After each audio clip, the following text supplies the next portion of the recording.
Любителям смотреть мои стримы привет, остальным ссылка на мой Twitch, фолловимся, переходим, смотрим, спасибо! А пока лайк, комментарий, да, поехали! Значит, представьте себе, да, никогда существовала какая-то модная, мощная онлайн-игра, в которой можно было делать прямо вообще что угодно, еще и полное погружение присутствовало. В нее как раз и тыкались горемычные с товарищами, найденными буквально там же. В реальности не встречались, особо не общались, только квесты делали, замок прокачивали, шмот прокачивали и так далее. Но вот прошло 12 лет, всем все уже давным-давно надоело, потому сервера решили прикрыть. Ладно, простите, не всем, вон еще остался как-никак сам собственной персоной Мамонга. Лидер гильдии, боец, мудрец, молодец и просто офисный планктон Ирлу. Там еще, правда, какой-то слизняк заходил поздороваться, попрощаться, но и так мелочи. Куда важнее, горемычный решил под конец событий посидеть на троне с модным посохом, посмотреть на местные виды и НПС. Ну и собрал, значит, Себаса со служанками и Альбеду в тронном зале. Касательно последней, Шизу даже приспичило провести пару нехитрых манипуляций, меняющих код. Как-никак 0 минут до вайпа, можно не настоящую женщину в себя влюбить, а можно и счетчик после нуля, так далее запустить. Итого, бедолага так и понял, стал героем нового исекая. Еще и смотрит, у персонажей рты стали анимированными, и запахи есть, и тактильные импульсы по костям куда-то как-то отправляются, работают. Получается, пора осваиваться, отправлять на разведку одних подчиненных, собирать в залах других и проводить общую перекличку. С кем не знакомы, знакомьтесь. Белла и Белло, сестра с братом, поменявшейся или не поменявшейся одеждой, Шалтир, которая какой-то, это ж сторожит, Кацит, который тоже, да, сторожит, Демиург, который опять, кто бы мог подумать, сторожит, и, наконец, Альбеда, который вы уже знаете, который над всеми сторожами самый главный сторож. Вот. Звонки, вызовы, сообщения и репорты в техподдержку не работают. ГГ пытался, зря пытался. Что до хоть каких-то сюжетных подвижек, так сразу за разведкой территории следует усиление обороны. А то, судя по информации от Себаса, переместила замок в какие-то поля, равнины, местности без ничего. Следовательно, простейший способ затеряться — слиться с окружением. Благо, Белла как раз сможет окопать дворец землей и создать вокруг еще несколько неприметных холмов для пущей правдивости. На том все, остальным приказ тот же — работать, трудиться и что-то делать. А ГГ все, пошел куда-то по своим делам, то есть отдыхать, переводить дух, думать над собственными кринжовыми речами. А НПС тем временем, представляете, начали ссориться, потому что и Шалтир влюблена в Мамонгу, и теперь еще Альбеда, и вот она все, не могут решить, кому вынашивать будущего наследника. Демиург в подобном участвовать не собирается, пойдет лучше работать. Это же да, поэтому тотальный скип. Ну, в смысле, таймскип. Прошло 3 дня с момента исекая. Горемычный уже порядком успокоился, собрался с мыслями, начал тестировать доступность различного рода оружия, предметов, мемов для дальнейшего использования. Меч, к несчастью, не поддается. Оно и ясно, класс магический, колдунствами только заниматься и может. И можно тогда хотя бы броню создать, чтобы внешне замаскировать и отправиться хоромы изучать. А снаружи уже ждут, встречаясь с распростертыми объятиями, какие-то демонюги, если что, свои, находящиеся в демиурговском подчинении. Признали хозяина сразу, потому что кто, если никто, больше магии мгновенного перемещения не владеет. Хотя даже так, отпускать командира в одиночку бороздить окрестности не следует, то ушастый увязался за компанию. Хотя, честно говоря, Мамонга и без того ничего никуда никак не планировал. Тупо хотел местными просторными видами полюбоваться, проделанную работу оценить, кольцо на телепортацию подарить и, так и быть, еще одну побрякушку Альбеда вручить. Для Демиурга пока колес не будет, зато будет клиффхенгер с какими-то кем-то готовящими какое-то кто-то куда-то нападение. Да. Что к чему, сейчас объясню. В местном новом модном мире все друг с другом ссорятся, не мирятся и то и дело учиняют резню. Вот и очередным защитникам предстоит направиться спасать деревню, потому что и сами они выходцы из крестьянских слоев населения, а сами тоже когда-то мечтали, ждали спасителей от разного рода бед. И представляете, по счастливой случайности как раз эту деревню в наблюдательском зеркале увидел Мамонга. Так еще и на Себаса посмотрел, и флешбэк с товарищем, написавшим код этому НПЦ в недалеком прошлом спасшим бесполезного скелета вспомнил. Короче говоря, так и быть, нужно срочно спасать утопающих. Подробностей не будет. Резня она есть резня, всех покрошили, несчастных сестер спасли, остальным сельчанам помогли, невыговариваемым именем названия гильдии представились, и того лучше всю интересующую информацию от старосты деревни получили. То есть подбиты сразу 3 зайцев, и доверие от местных получено, избежавшие стражи по дикому нють про злополучного мага расскажут. А там, может быть, найдутся еще иные попаданцы, и знания о местных укладах, государствах, монетах, метах получены. Один минус: страшную костяную рожу приходится скрывать маской. Ну и еще один: эмоции как-то притупились, на скисание смотреть не страшно, не опасно, в общем, стал ГГ настоящей нежитью. Из важного воскрешения не будет, деревенские такого не поймут и явно не одобрят. Да и проблем вопросов потом не миновать. Из неважного те самые спасители наконец прискакали. Правда, уже поздно, потому что сами знаете, кто всех спас. Ладно, простите, вру. По актуальной информации, село взяли в капкан. Больше лучше в рядах противника имеются мобы прямиком из игры, а значит, колдунство здесь работает не просто так, и вообще все не просто так. Просто так можно только пожелать газов и удачи. Потому что если какая-то мелкая деревня противникам не нужна, выход напрашивается только один. Пришли по душу мощнейшего воина королевства. Значит, Мамонга вмешиваться не будет, разве что подарок на прощание выдаст и жителей пообещает защитить. Все, дальше только боль, страдания, резня, прорывы, возвращения, бесполезные бессмысленные скисания и прочее прочие отрицательные качества. Но Газов, ты знаешь, что где-то там позади него есть кое-кто посильнее. С кем санитаром ну точно не справится, очевидно, врет. Потому что раз-два и позади уже он сам. А ГГ, соответственно, в гуще сражения. И все благодаря чудному подарку. Куда делись рыцари, вернувшись защищать своего командующего, я не знаю.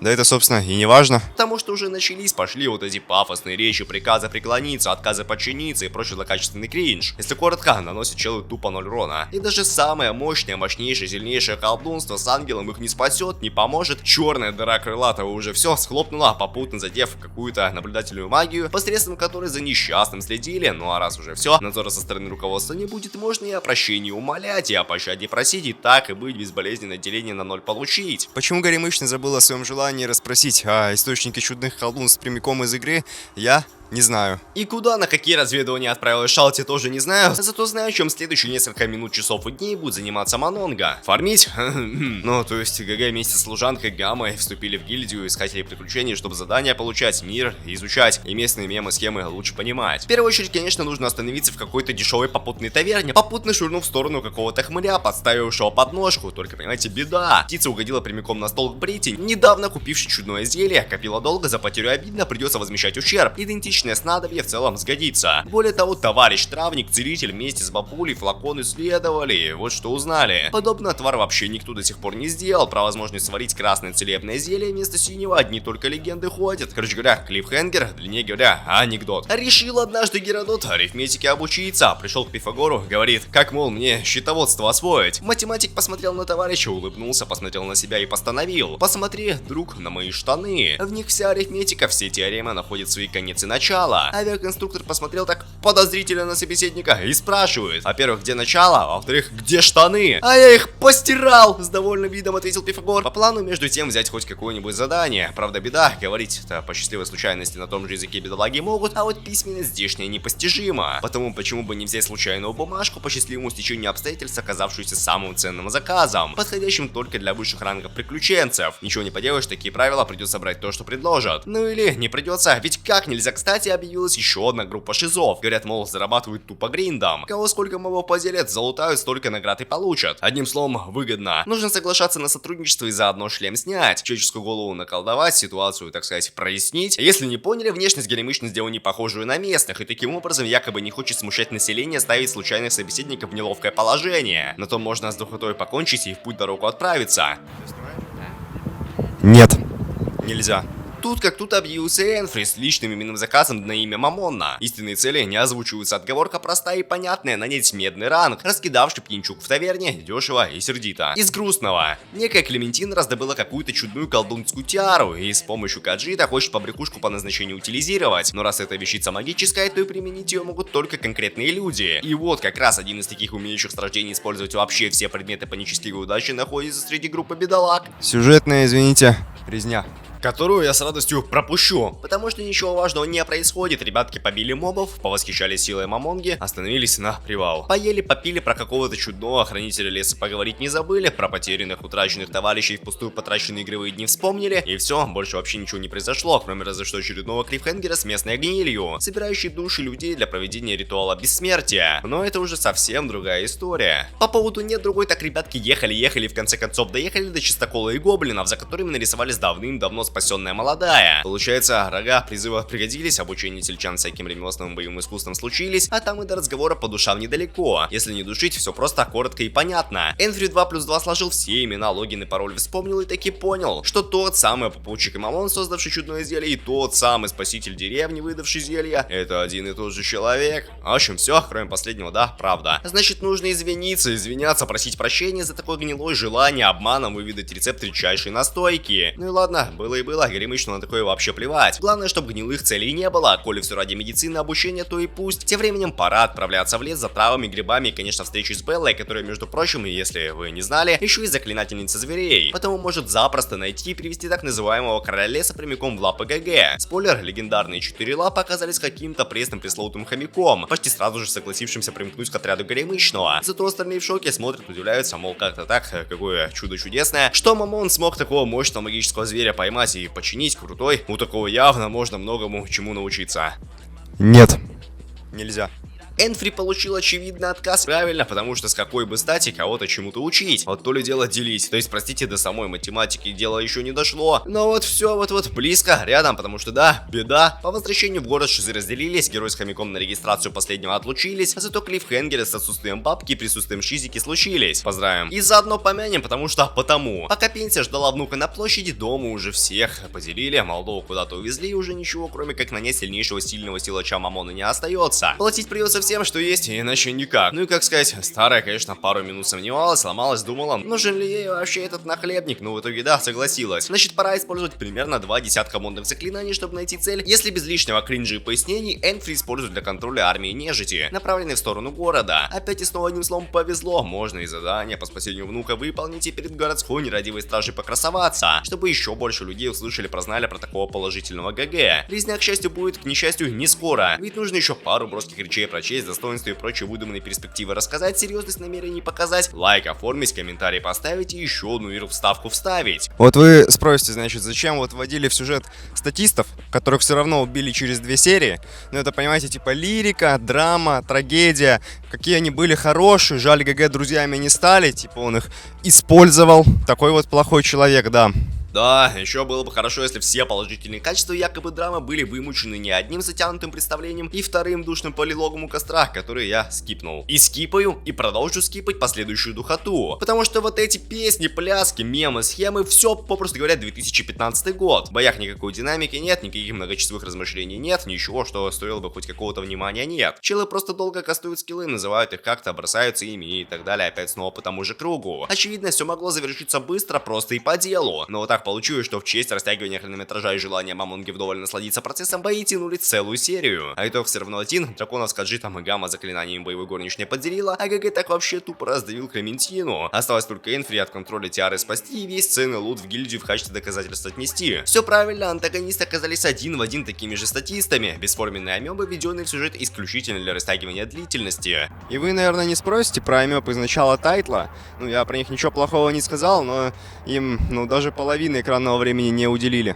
Тем временем самое время следующей арки, второй сюжетной линии и всего вот этого. Значит, если вы не забыли, Себа с Шалти отправились куда-то в отдаленное где-то разведывать местность. И представляете, как раз так удачно получилось, что извозчик якобы дворянскую знать предал, а поделенные разбойники знали местоположение одного владельца, умельца использовать чудные навыки. На месте, к слову, реально был такой лох. Но там все ясно, понятно, станция конечная, чел тупо слабый. Даже единицы урона вынести не смог. Как итог, все подручные разделены, а сам он сбежал. Зато на выходе есть чем поживиться. Еще кучка авантюристов, среди которых, чтобы думали, Брита, та самая, которая ГГ дал чудное зелье. Значит, нужны расспросы, допросы, получения важного знания. В пати был еще и посыльный, который, понимаете ли, тоже сбежал. И опять снова еще раз нужно бежать, догонять группу высокоуровневых санитаров, встречать, и все. Финита ля комедия, горемычный получу отрицательно бесперспективное известие. Шалти в списке НПЦ покраснела, а фамильяры ее откисли. Тут все тоже однозначно, то есть, простите, двузначно. Либо искусственный интеллект сбунтовался и примыкнул к врагу, либо среди местных скиллпоинтов есть настолько мощная магия подчинения, что игровые иммунитеты так подобному контрит. Спойлер, все в последнем, но перед самым важным делом еще предстоит выполнить несколько приготовлений. В частности, получить соответствующее задание от гильдии, избавиться от навязавшегося попутчика и наконец потерпеть неудачу в развеивании магии подчинения кольцом высшего колдунского класса. И здесь уже действительно вывод может быть только один. Кто-то применил на Шалте заклинание мирового класса, которое контрится только идентичными чарами. Короче говоря, нужен еще целый ряд подготовительных действий и бездействий, среди которых общий сбор всех подчиненных, кроме Себа со служанкой, на оборону склепа и, что важнее, посещение склепа, где, кстати, имеется еще один созданный лично горемычным НПЦ. Какой-то кринжовый актер, какой-то там Пандоры, по совместительству один из сильнейших прислужников, бухгалтер и хранитель сокровищницы, где помимо мавзолея с искусственными статуями бывших согильдейцев есть еще и все оружия тех самых ливнувших с игры, а нужно все это для одного финального фатального боя, к которому, по крайней мере, не морально, но физически ГГ готов. Сражаться предстоит, сами понимаете, с кем, благо во всех настройках и приемах заблаговременно известно.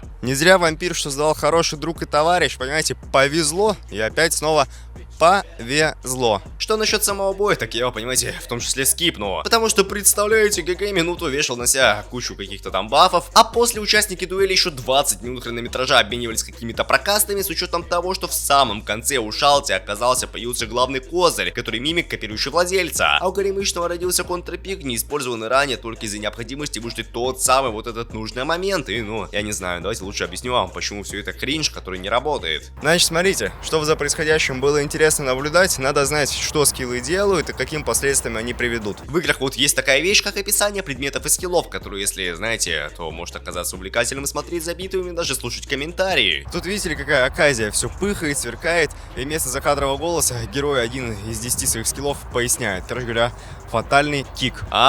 Точно, извините, простите, вот же они, комментаторы, слева направо. Демиург и Кацит. Правда, объяснять буквально все они начали только тогда, когда в начале конца сам Амонго уже все рассказал, карты вскрыл и даже объяснил, что весь бой был сплошной постановой, в которой каждый шаг был наперед прочтен и предупрежден. Оставалось только отыгрывать все так, чтобы Шалти поверила в собственное превосходство на поле боя. Да, ну типа, не поняли или поняли, да? В этом, понимаете, и была комедия, потому что NPC, созданный ГГ, это актер Пандоры, потому что ГГ тот еще актер и тот еще Пандора. Вот, смейтесь. Так, это точно, о чем это я? Ну, да. Битва завершилась, конечное заклинание случилось, а там можно и воскрешение от Киши заняться. К несчастью, восстановление прошло не до конца успешно, 6-й размер стал 2-м. Смейтесь. К счастью, сама Шалти ничего о происшествии не знает, не помнит, а значит ничего не окончено, что только начато. А значит впереди куча клиффхенгеров со всеми старыми, не старыми героями и не героями. Там и гниль на храмовников, и пенсия с нуком, и рыцари в подворотнях, и гильдия приключенцев, где все в полнейшем недоумении и шоке от того, как быстро какой-то новый, недавно пришедший ши сапнул высший ранг, имеющийся всего у 3 героев королевства. И получается, продолжение следует. То, куда, зачем, за кем, я, конечно, не знаю, и вообще не уверен, что да, потому что мало того, что тайтл это очередной бессмысленный фан-сервисный, кринжовый исекай с кучей бесперспективных скиллов, так он вообще еще и пенсионер. В смысле, все происходит нудно, скучно, душно и остальное, что я уже объяснял. Хорошо, хоть песок не сыпется, и мемов с прокачкой уровней и снаряжения нет. Зато, как обычно, есть анекдоты, репосты, геродоты, форпосты, подписки, приписки. Пока!